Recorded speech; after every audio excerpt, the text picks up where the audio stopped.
Bonjour, Jean-Michel Côte, je suis pépiniériste à Perrin, dans la Drôme des Collines. L'exploitation se décompose en deux ERL, l'ERL Pépinière Côte et l'ERL La Combe du Nouvel. Mon fils est majoritaire dans la Combe du Nouvel, moi je suis majoritaire dans la pépinière, mais en réalité on travaille comme s'il n'y avait qu'une seule exploitation. On a des productions très très diversifiées, donc en premier des arbres fruitiers, des arbres et arbustes d'ornement, de la semence de pêcher, on n'est que 3 à faire ça en France. C'est-à-dire qu'on a des vergers de pêcher pour lesquels on ramasse que les noyaux, qui vont servir à faire les racines des futurs arbres fruitiers pour les producteurs. Donc ça va se faire des racines pour les abricotiers, pour les amandiers et puis surtout aussi pour les pêchers. Ensuite, on a donc cette serre photovoltaïque dans laquelle on fait de la pépinière. On fait aussi une production, on est les seuls dans la Drôme à être certifiés en production de chêne truffier. Donc on mycorhize du chêne truffier, on a une production aujourd'hui régulière de chêne truffier. Sur une autre partie au printemps de la serre, sur la plus majeure partie de la serre, on fait de la pomme de terre primeur, de la délicatesse. Et après derrière, on a des contrats de production de semences potagères et florales avec une maison de semences. Alors, ça peut être du basilic, ça peut être de la laitue, ça peut être de la courgette, des échinacées, comme on aperçoit là à la gauche. Disons qu'on cultive ce qu'on nous demande, on a des contrats de mise en culture et en général ils prennent un certain nombre de mètres carrés, 500, 1000, 2000, voilà. Sur l'extérieur, on a une dizaine d'hectares de vergers de noyers. Les pépinières fruitières traditionnelles, le sion d'abricotier, pommier, enfin, tous les sions fruitiers. Ensuite, on a une activité céréalière, c'est-à-dire maïs, blé, sorgho, soja.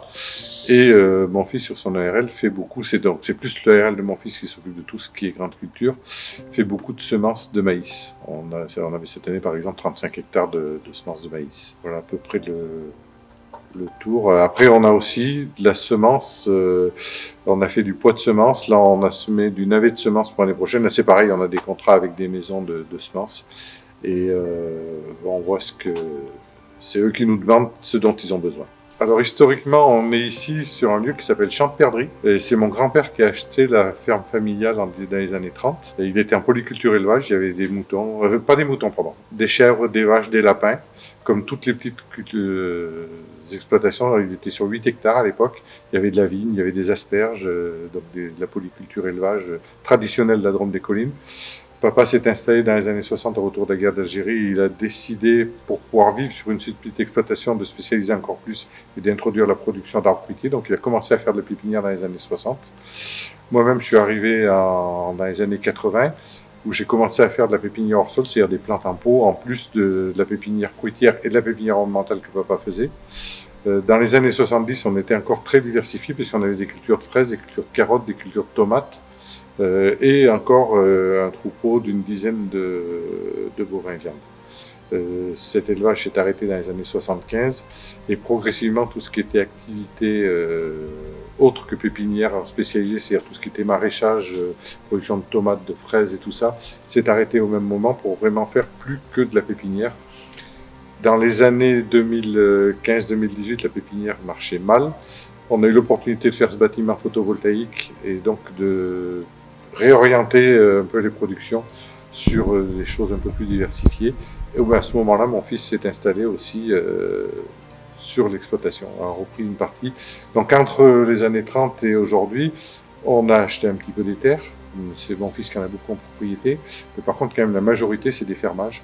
Et au global, les deux exploitations dépassaient 150 hectares, dont plus de 100 hectares de fermage. Donc au niveau activité syndicale, ça ne date pas d'aujourd'hui. J'ai commencé au CDJA de la Drôme, à l'époque avec un dénommé Pierre Ban, avec un dénommé Claude Orias, entre autres. Marc Foriel aussi était là. Ensuite, je suis monté à la région et je me suis retrouvé président du centre régional des jeunes horticulteurs et pépiniéristes à Lyon pendant quelques années. Après, j'ai mis un peu toutes ces activités en stand-by parce qu'il y avait vraiment du travail et un choix à faire vis-à-vis de la famille. Dans les années 90, je suis rentré à la Caisse locale de Crédit Agricole. J'en suis le président de la Caisse locale de Romans depuis 2000. Au départ, c'était pour 2 ans. Et aujourd'hui, par ce biais-là, je me retrouve encore un petit peu actif sur tout ce qui est syndical au niveau professionnel. C'est-à-dire qu'au niveau Crédit Agricole, je représente aujourd'hui, je siège à la Chambre d'agriculture pour le Crédit Agricole Sud-Rhône-Alpes. C'est mon deuxième mandat à la Chambre d'agriculture. À ce titre-là, comme je suis le seul élu actuellement qui est de la noix, je m'occupe un peu plus du dossier noix et puis aussi de l'OIGC avec Jean-Pierre Royanet. C'est peut-être les deux dossiers les plus prégnants actuellement à la Chambre, et quelque part aussi, ça devient des dossiers prégnants au niveau de la Fédé, surtout le dossier de l'eau. Et donc je suis président de la région au niveau Fédé. C'est un rôle que j'assume, malgré le peu de temps que j'ai, parce que nous, il faut savoir quand même que la pépinière, c'est l'hiver qu'on a le plus de boulot, et le syndicat Lune, c'est l'hiver qui demande le plus d'engagement, donc c'est pas toujours très compatible. Donc oui, la Fédé, pour moi, c'est une grande famille, et c'est un noyau. Je citais tout à l'heure des collègues qui étaient au CDJA, mais on se retrouve même au-delà de la région, au-delà du département. Moi, ça m'est arrivé de rencontrer des gens assez loin, qui étaient aussi présidents de l'orchestre local ou élus dans l'orchestre local, ou voire adhérents de leur fédé départementale. Mais on s'aperçoit quelque part, ça crée un lien, ça crée un fil conducteur, et on partage un peu les mêmes valeurs. Moi, j'ai mon copain d'école, on s'est connus quand j'étais à l'école à Angers, on est toujours resté en relation, et comme par hasard, lui aussi est président de la caisse locale du Crédit Agricole de son secteur. Et alors lui, il est vraiment pur horticulteur, donc il n'était pas à la FDSEA, mais il était à FNPHP. Donc voilà, je pense que les gens un petit peu motivés et engagés, quelque part, ils ne peuvent pas rester seuls chez eux, et la Fédé, ça permet de retrouver ces gens-là. Alors de façon des fois un peu en pointillé, en fonction des disponibilités et tout, mais je pense qu'on a en commun des valeurs et un fil conducteur qu'on peut retrouver. Donc là, on est sur la commune de Perrin, sur l'une des premières collines de la Drôme des collines. Devant nous, c'est la plaine de Romans, Valence dans le fond, et puis Montélimar plus loin, le Vercors. Si on remonte depuis la plaine de Romans, les premières collines, là, c'est sur la commune de Génissieux. Le bas de la vallée de la Savasse avec donc Perrin, Gessant.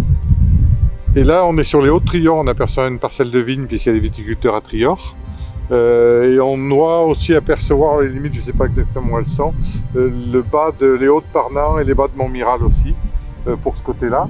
Et si on revient de là, on est essentiellement sur Perrin. Mais on va monter plus haut, on aura un point de vue plus élargi sur le reste du territoire. Donc en face de nous, on aperçoit un peu comme l'empreinte de quelqu'un qui se serait assis, donc ces écoles de Tourniol et Limoux, tout en fond en haut de la chaîne. Et il y a une légende qui dit que c'est Gargantua qui s'est assis, qui a laissé l'empreinte de ses fesses, et qui en urinant, il aurait créé l'Isère. Enfin, c'est une légende.